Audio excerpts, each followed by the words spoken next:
agbẹnusọ Afẹ́nifẹ́re nítorí pé wọ́n issue statement láti kí Bọ́lá Tinubu àwọn Payọ̀ Adébánjọ lẹ́gbẹ̀ẹ́ Afẹ́nifẹ́re wọ́n yọ wọ́n nípò wọ́n ní kán lọ rọ́kùn lé ná nítorí pé àwọn ò fọwọ́ sí wípé. wọ́n yọ àwọn wo ni wọ́n yọ dípò wọ́n yọ alàgbà adé Jàyé Àjàyí Abagunkọ́lé Oṣó wọ́n yọ wọ́n ó fẹnu yọ wọ́n ni wọ́n yọ wọ́n kúrò lórí oyè bàbá Adébánjọ fẹnu yọ wọ́n ni bàbá Adébánjọ faction ni Afẹ́nifẹ́ bí ni kò ṣe Afẹ́nifẹ́re ẹ̀yin ṣe ń pè wọ́n láfẹ́nifẹ́re ni.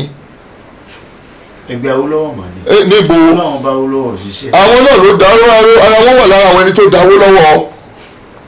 àbẹ́yìn ti gbàgbé ìtàn ni àwọn bàbá Aláàfin sọ fún mi ó sọ níṣẹ́jú mi mo jókòó náà ó sọ kó Adébánjọ lójú ṣe bẹ́ẹ̀ náà ni ilẹ̀ tó máa bọ́ sẹ́yìn kọ̀rọ̀ lẹ́ tó máa lọ ṣe nǹkan míì Afẹ́nifẹ́ bí ni kò ṣàfẹ́nifẹ́re mo dẹ̀ ti sọ fún bàbá èmi àti wọ́n ń sọ̀rọ̀ dáadáa o mo respect wọn gan o ṣùgbọ́n lọ́wọ́ ọ̀rọ̀ èyí pé aṣíwájú Bọ́lá mẹ́wọlé tó tún lọ sọ tọkàntàkàtà èmi ò ní pé kí wọ́n má support ẹni tí wọ́n bá fẹ́ support ó dàbẹ̀ ní pé iṣẹ́ mọ̀gbà mi máa ń wà ibi tó bá yẹ tá a bá gbà tó yẹ ká gbá ọgbọ́n tá a bá gbọ́ ọgbọ́n bẹ̀ tá a bá bóun gan bẹ̀ ẹ̀tẹ́ náà ni kí ló dé wọ́n ní kíní yìí ò da wọ́n ní egun ni olókìní wọ́n ní dùúlẹ̀ olóòjúlẹ̀ èmi ò respect irú bàbá Adébánjọ kí wọ́n máa sọ gbogbo èyí tí wọ́n sọ yẹn mọ́ ibi tí wọ́n ti gbé candidate wọ́n lulẹ̀ ó lulẹ̀ wọ́fúlì ìyẹn òbí tí wọ́n gbé lọ́wọ́ ṣé mo dẹ̀ gbọ́ pé apá kan náà àwọn náà tan mọ́ Ìgbò báyìí wọ́n ṣe original Yorùbá nítorí ọmọ bíbí ire Yorùbá ò ní ṣe wùwà tí wọ́n wù yẹn àwọn tí wọ́n jọ ń ṣe náà mo gbọ́ pé bàbá wa Ọbásanjọ́ náà wọ́n jọ ń ṣe mo rẹ̀ pé àwọn náà tún ní apá kan Ìgbò nǹkan ó lè jáyé sọ o ṣùgbọ́n ó jọ gàté Yorùbá nípò jọ gàté kò jọ gàté ó fẹsẹ̀ méjèèjì jọra wọn ìgbà tó bá dẹ̀ ń wùwà ìwà ayé òòjọ́ ikò ṣe wa Yorùbá bàbá ti bí tí wọ́n pè ní Bọ̀dé George èmi náà wò pé kàtàkàtà nìyẹn náà ń sọ ó dà pé bàbá yẹn wọ́n ní wọ́n lọ sí àtìmọ́lé ńgbà kan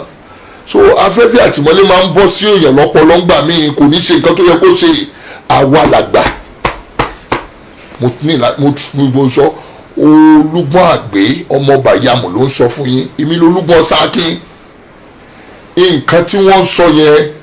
ṣẹ́ẹ̀dì àwa wà passionate nípa ọmọ Yorùbá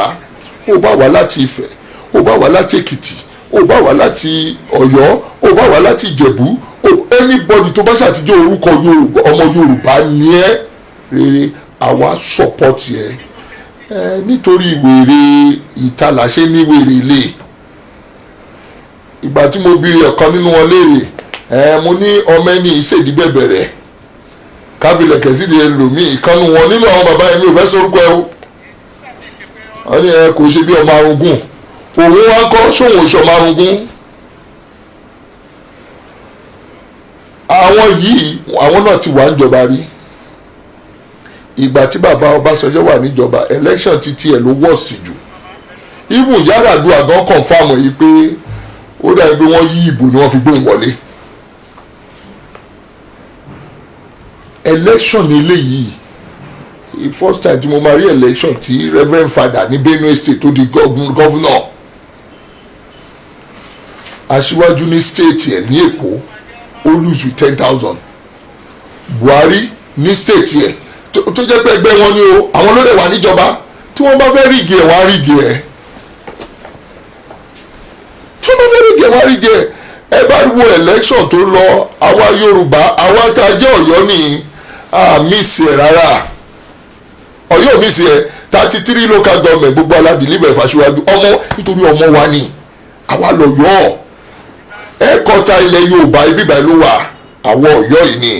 bí Yorùbá bá máa gún régé náà àwọn Ọ̀yọ́ ni tí ò bá ní gún régé náà àwọn Ọ̀yọ́ ni àwọn Ọ̀yọ́ gangan la ṣọ̀tẹ̀ márùn ṣùgbọ́n àwọn ò lè bọ́ síbi ọ̀tẹ̀ nítorí pé àwa ń sọ pé ó gbọ́dọ̀ dá Ọ̀yọ́ ló mọ̀ tẹ́ ṣe o bó lọ́mọogun bó lọ́mọogun ẹ̀yìn rẹ o ẹ mọ̀ pé tí Ọ̀yọ́ bá dọ̀bálẹ̀ oró inú ẹ̀ báyìí bó ṣe máa lóṣù nìyí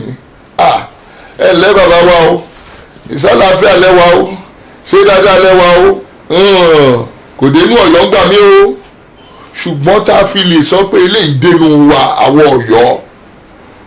táwọn Ọ̀yọ́ fi lè dé tó a sọ pé ibi báyìí tí Aṣíwájú Bọ́lá Ahmed yóò dénú wa èmi wàá mọ náà nílẹ̀ Yorùbá.